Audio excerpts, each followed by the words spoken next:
Bonjour à tous les amoureux de Jésus-Christ, j'espère que vous allez bien. Soyez bénis infiniment, que la joie de notre Père soit dans vos cœurs. Aujourd'hui, on va parler de la parole de Dieu, de son importance, du rôle que ça a joué dans la création de tout ce qui vit sur terre et de son importance.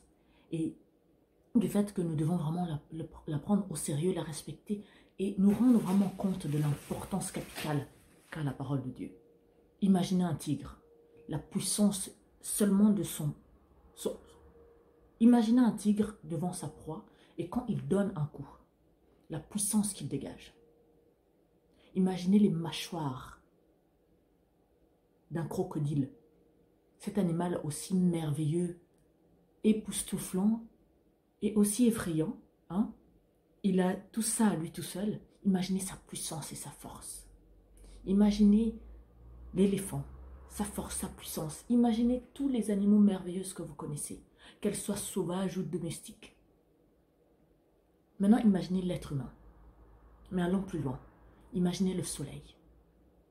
La puissance qu'a le soleil. Donc la chaleur que peut dégager le soleil. Que tout ça a été créé par la parole de Dieu. Voyez un peu à quel point sa parole est puissante et importante. Sa parole a créé la terre. Tout ce que vous connaissez, ce sol que nous foulons au quotidien, ces arbres qui nous donnent l'oxygène, ces êtres humains que nous voyons marcher, tout ce qui vit, tout ce qui nous passionne, tout ce qui façonne nos journées, tout ce qui est naturel, et même tout ce que nous créons, tout ce que l'être humain est capable de créer grâce au cerveau puissant et merveilleux et complexe que Dieu a donné à l'être humain, tout ça a été créé par la parole de Dieu. Est-ce que vous vous rendez compte? Est-ce que vous imaginez à quel point c'est merveilleux?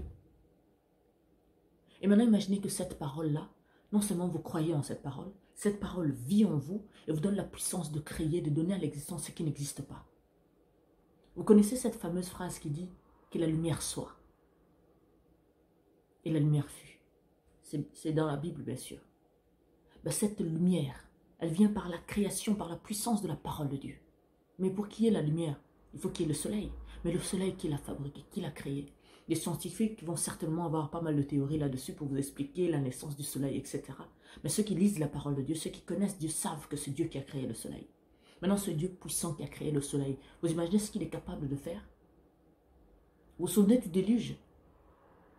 Qui est capable de détruire le monde comme Dieu l'avait fait lui-même?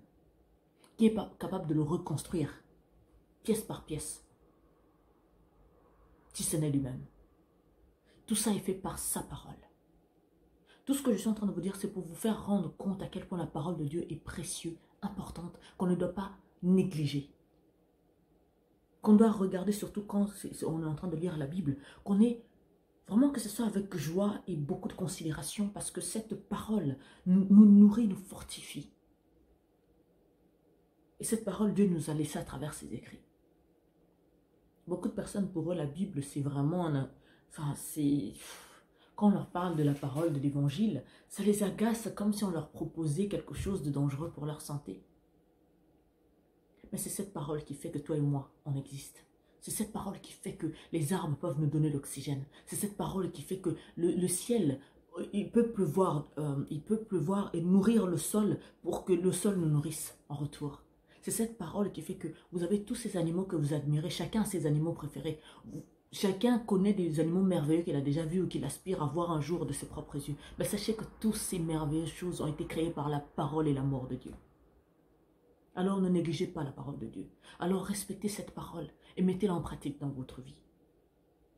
Je vous invite à lire avec moi Jean chapitre 1, versets 1 à 3, qui me dit: Au commencement était la parole, et la parole était avec Dieu, et la parole était Dieu. Elle était au commencement avec Dieu. Toutes choses ont été faites par elle, et rien de ce qui a été fait n'a été fait sans elle. Rien qui a été créé, qui a été fait, n'a été fait sans la parole de Dieu. Cette même parole te guérit. Cette même parole te libère, te console, te fortifie, te donne la vie. N'est-ce pas la plus belle des paroles, la plus précieuse qu'il faudra admirer, respecter, observer, mettre en pratique dans notre vie? Dieu nous aime plus que tout.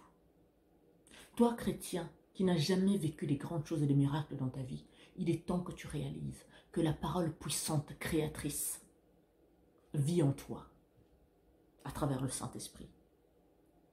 Change ta vie. Amène à l'existence ce qui n'existe pas. Tu ne peux pas être chrétien et te contenter seulement de lire la parole parce que le royaume des cieux ne consiste pas qu'en parole, mais en puissance aussi.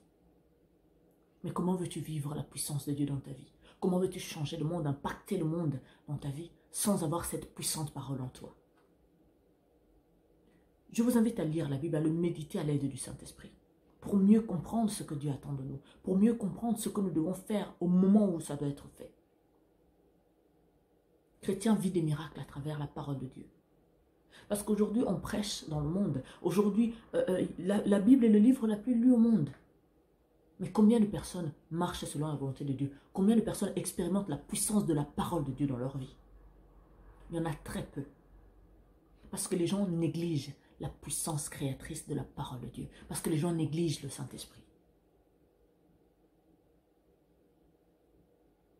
Vous croyez que Moïse a séparé la mer Rouge en deux comment?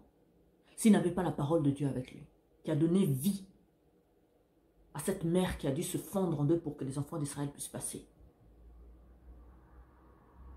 Rien de tout ce qui a été fait n'a été fait sans la parole. Cette puissante parole créatrice.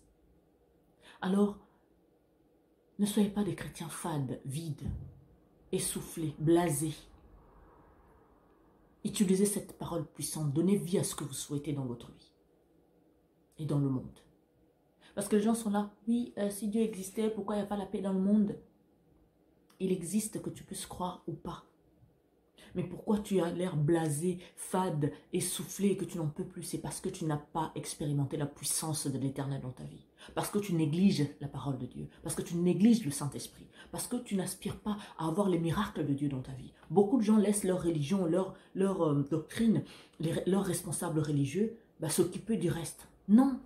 Jésus a dit, je vous enverrai le consolateur. Il n'a pas dit que je l'enverrai qu'aux disciples, aux responsables religieux. Non. Tout chrétien doit avoir le Saint-Esprit en lui, et pas que, il doit l'expérimenter dans sa vie. Ça sert à quoi d'avoir le Saint-Esprit en toi si tu ne le fais pas agir? C'est comme si tu avais des piles dans une télécommande, mais tu n'utilisais jamais cette télécommande, alors que la télécommande a tout ce qu'il faut pour que tu puisses changer à ta guise. Les piles, c'est le Saint-Esprit qui vit en vous. Et la foi et la détermination, le désir de vouloir mettre ce Saint-Esprit en avant, ça ne relève que de vous. C'est à vous d'agir. Il ne faut pas attendre que Dieu puisse faire. Non, il a déjà tout fait. Sa parole me dit encore qu'il a tout mis pleinement en nous. Alors maintenant, c'est à nous de poser les pas. C'est à nous d'agir. N'attendez pas que votre prêtre ou votre pape ou votre pasteur ou votre apôtre ou votre je ne sais pas qui puisse avoir la foi à votre place, puisse expérimenter la puissance de Dieu, de la parole de Dieu en vous. Non. Le Saint-Esprit vit en vous. Il vous donne la puissance de dire et la chose arrive. Ordonne à la bénédiction de te suivre. Elle te suivra au nom de Jésus. Tu désires quelque chose en particulier, alors proclame au nom de Jésus-Christ. Parce que la puissance, la parole de Dieu vit en toi. Je vous laisse méditer là-dessus. Soyons des chrétiens vivants, spirituellement, puissamment, parce que notre Dieu est comme ça. Et tant qu'on ne l'imite pas, alors nous ne sommes pas des chrétiens complets. On est juste des spectateurs qui entendent regarder les autres vivre la vie puissante des chrétiens. Que la parole de Dieu prenne vie en vous et changez vos vies. En ayant la foi, en utilisant la parole de Dieu, en utilisant le Saint-Esprit. La parole de Dieu est puissante et très importante. Nous devons non seulement l'observer, mais y croire et le mettre en pratique dans notre vie. Sinon, ça ne sert à rien. Sinon, on va rendre la Bible comme un livre, comme n'importe quel autre livre. Comme un livre de maths ou de français ou de sciences. Alors que la parole de Dieu, elle est puissante, elle est vivante, elle est agissante, elle est créatrice. Elle est innovante. Que Dieu vous bénisse infiniment. C'était l'apôtre Harmonie. Pour aujourd'hui, on s'arrête là. Je vous souhaite une excellente journée. Pour nous retrouver, on a plusieurs pages pour nous écrire. Donc, apôtre Olivier Cambola officiel et apôtre Harmonie. Et pour avoir toutes les publications, donc vous allez sur YouTube et vous tapez Centre de Gloire Emmanuel. Et nous vous invitons à vous abonner, à activer la cloche de notification pour ne rien rater de toutes nos publications. On est dans la période où on publie des vidéos tous les jours. Vous avez plus de 260 vidéos gratuites à votre disposition. Alors consommez-les sans modération et tout le temps en étant à l'écoute du Saint-Esprit comme on vous a toujours conseillé. Et vous allez voir des bénédictions dans votre vie. Que Dieu vous bénisse et je vous dis à demain. Ciao.